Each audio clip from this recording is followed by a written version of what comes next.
प्रेरणास्पद कथाएं YouTube channel पर मैं धनंजय जैन आप सभी का हार्दिक अभिवादन करता हूं। छोटी सी कहानी डीजे की जुबानी।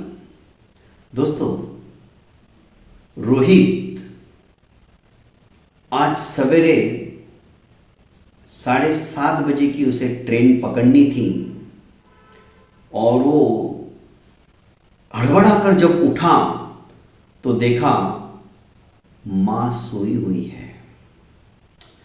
उसे बड़ा गुस्सा आया। सिर्फ आधा घंटा बाकी था,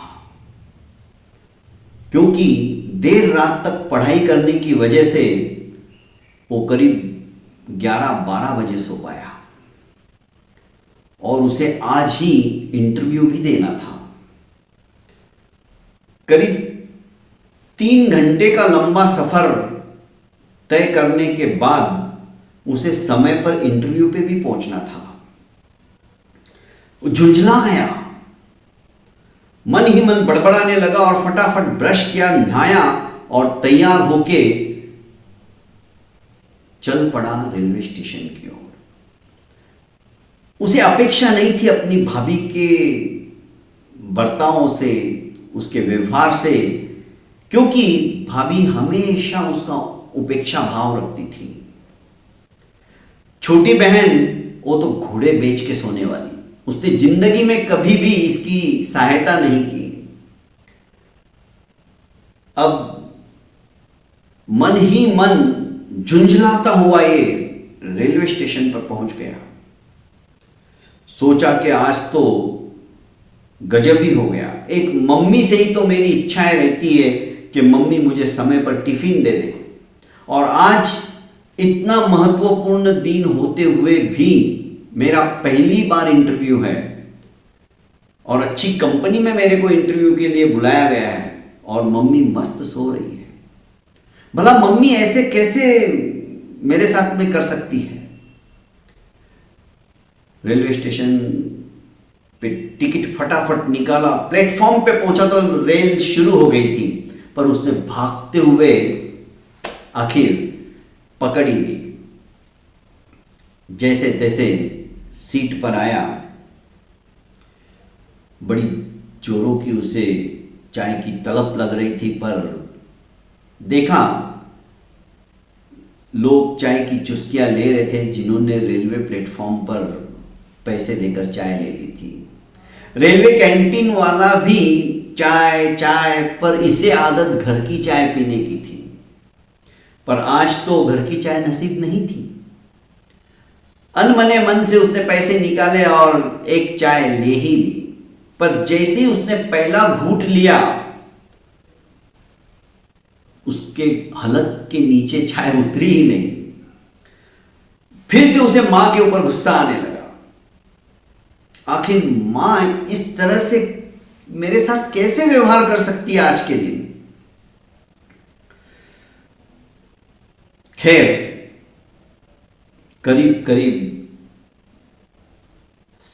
9:15 9:30 का समय होने आया। ट्रेन अपनी रफ्तार से चल रही थी। इसे 11 बजे इंटरव्यू देने के लिए पहुंचना था और अगला स्टेशन इसी का था।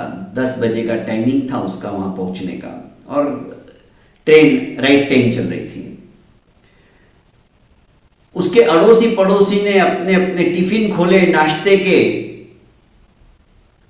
और पराठे और अचार लगा के जब पड़ोस की महिला ने अपने परिवार के साथ बांटकर बीड़ी बनाकर सबको देने लगी। ये 22 साल का ही तो था। बार बार उन पराठों की तरफ इसकी नजर जा रही थी। अचार की वो खुशबू इसकी और ज्यादा भूख को बढ़ा रही थी। फिर से इसे मां की याद आई और सोचने लगा कि मां रहती तो आज कितना स्वादिष्ट खाना खिलाती, पर आज तो सारा मूड ही खराब हो गया है। पता नहीं इंटरव्यू मेरा कैसा होगा। ये मस्ती से आजू बाजू वाले पराठा खा रहे हैं और जब इनका टिफिन बंद हो गया तो इसने दूसरी तरफ मुंह फेर लिया, पर जब तक इन्होंने नाश्ता नहीं किया है, कम से कम इसने 50 बार उन पराठों के और अचार की तरफ नजर डाली होगी, पर किसी ने इसे पूछा तक नहीं कि आप भी एक पराठा ले लीजिए। अचानक फोन की घंटी बजी। फोन मां का था। इसने कहा, हाँ हाँ बोलो मां, क्या बात है।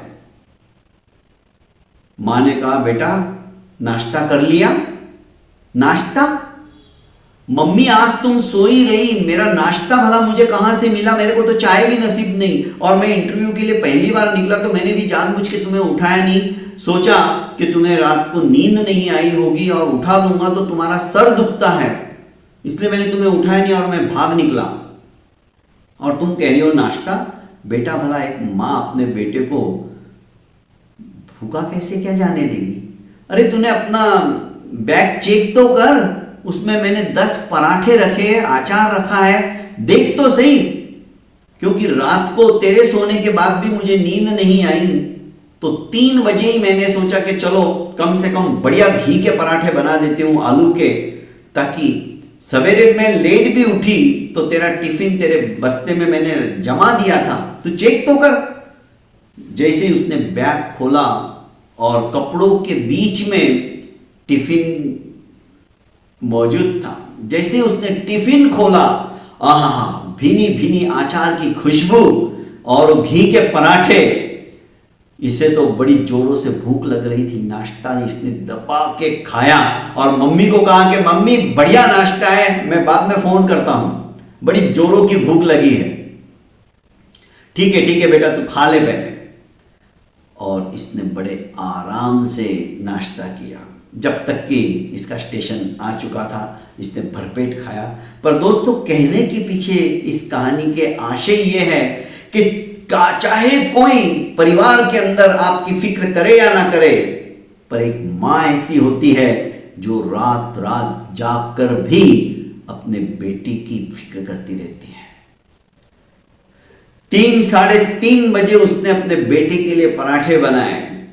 और माँ बाप बुढ़ापे के अंदर जब उनकी स्थिति दयनीय हो जाती, वे चल नहीं सकते हैं, वे ढंग से खा नहीं सकते, वे ढंग से कपड़े नहीं पहन सकते, तो हम उनका तिरस्कार करते हैं, उनको एक कोने में बैठा देते, डाइनिंग टेबल के ऊपर हमारे माँ बाप के लिए हम स्थान नहीं देते हैं।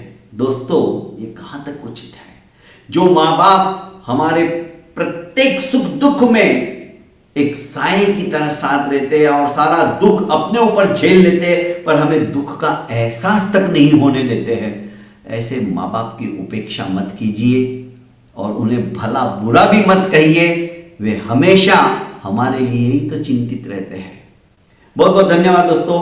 प्रेरणास्पद कथा यूट्यूब चैनल को आपने लाइक, शेयर एवं सब्सक्राइब नहीं किया है तो कर लीजिए और ज़्यादा से ज़्यादा अपनों को शेयर कीजिए।